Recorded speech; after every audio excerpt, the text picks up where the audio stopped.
Going back to the principles discussed earlier, the first question to consider is, will this transaction support the achievement of our goals? Will this help us be the best? That is, how does it help us to achieve our strategic plan?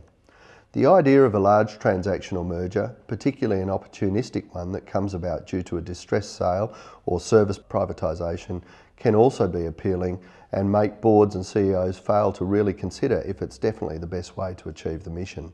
You'd be surprised at the number of times we've heard directors or CEOs say, well, in hindsight, I think we would have been better off not taking on this organisation. Remembering the other principle, that collaborations and mergers are expensive and risky and should only be undertaken if there is a compelling case. In this case, there may be a very strong financial case for completing the merger, but it may take you right away from your strategic goals and mission. It's a bit like buying that designer jacket because it was on sale. Just because it's a good deal doesn't mean it's a good idea. It has to be compelling from a strategic point of view before you go any further.